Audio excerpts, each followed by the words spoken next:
Forum 2011, we have an opportunity to talk with Mark Trevisiol, President and Chief Executive Officer, Director of Silver Bear Resources, the lead sponsor of MINEX Forum 2011. Hello, Mark. Hello, Natasha. It's a pleasure to be here, and I look forward to our discussion today. Thank you much. Okay, and the first question. What is the interest of Silver Bear Resources to Russia?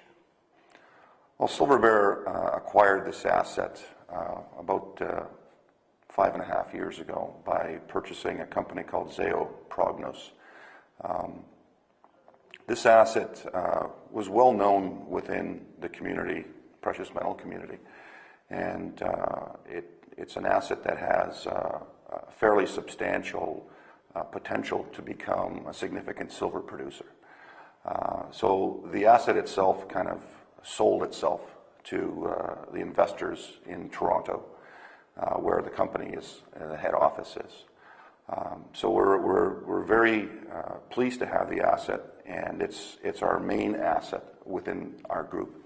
And we've invested close to $40 million on exploring in Yakutia. The asset is about 400 kilometers north of Yakutsk, and we've proven up about 50 million ounces of silver. That's based on a Canadian resource calculation called 43-101 standard. And we're doing more drilling there this summer, and want to build it into a world-class project. And what is your view on investment climate in Russia? What do you believe? Well, I think that you know, when you have the top person in the country, one of the top, Mr. Putin, and Mr. Medvedev, talk about bringing in more foreign investment and opening doors to do that, I think that sends a fairly strong signal to the people who support his work and his policies. So hearing that is very positive. I've been with Silver Bear for about 5 months, so I'm learning as we speak in terms of you know, the overall business climate. I think that you know, with guidance from the top people in the country to promote and open up doors, that's the first step. I've been in Yakutia 3 times, and every time I'm there, they're very keen to develop this project. There's lots of spirit to make Silver Bear into Russia's next producing silver mine. So nothing but positive. Thank you much. And also one question. Silver Bear Resources and Forbes and Manhattan Group. How these companies are connected? Forbes and Manhattan took a stake in Silver Bear, an equity position, so they bought shares in the company in May, and they have about roughly about 10 to 15% of the common stock of the company.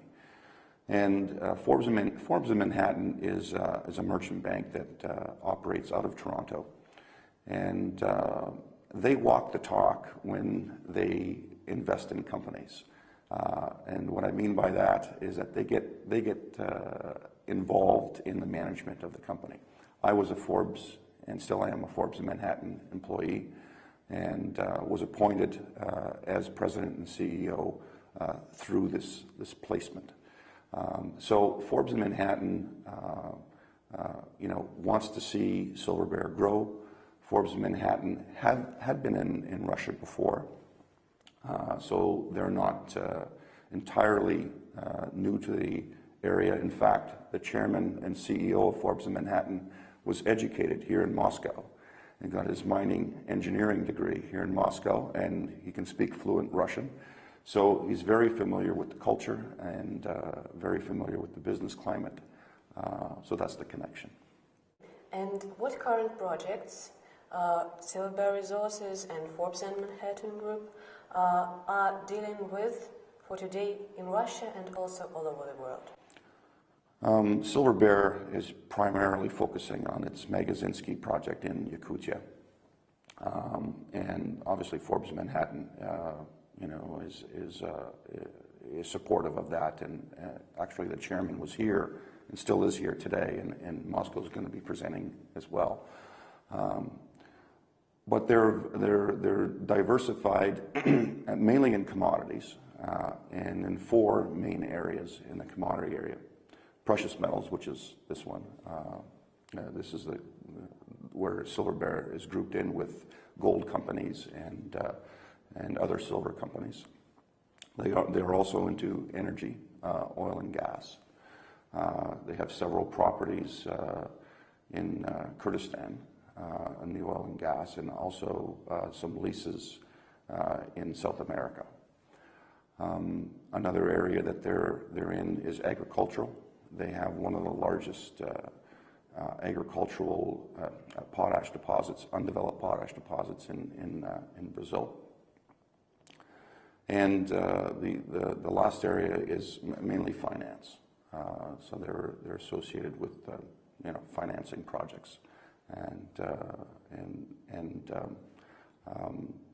with that, sorry, there's one more. There's the iron ore division, iron ore and rare earth metals as well. So there's the push is pretty spread out in terms of the commodity base, but there's a lot of common links between these commodities. The engineering and geological support that you have in them is common, and Forbes and Manhattan brings that part. I'm an engineer by trade, so Forbes and Manhattan brings those skill sets to the table, as well as the financing skill set. And what are the plans for future? For Silver Bear, we want to make this Russia's next producing silver mine. That's what we'd like to do, and we're expanding. We're doing drilling right now to expand the resource. We've just released a scoping study, which had very robust economics, significant cash flows. At current silver prices around $30 an ounce, the net present value on the project was close to $300 million US. And we believe that silver prices are going to go higher, and the project is going to become even more exciting. Okay, I hope so too. Okay. And the last question: how do you like MINEX 2011? Well, I found it very good. I think it's been a good focal point for Silver Bear to meet a number of key individuals, not only in the mining business, but also within the government of Russia.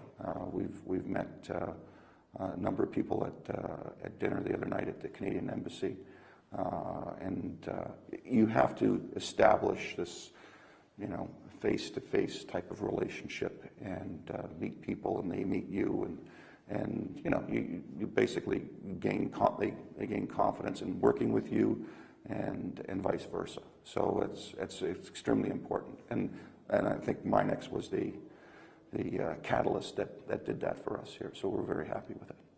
Thank you much. Okay.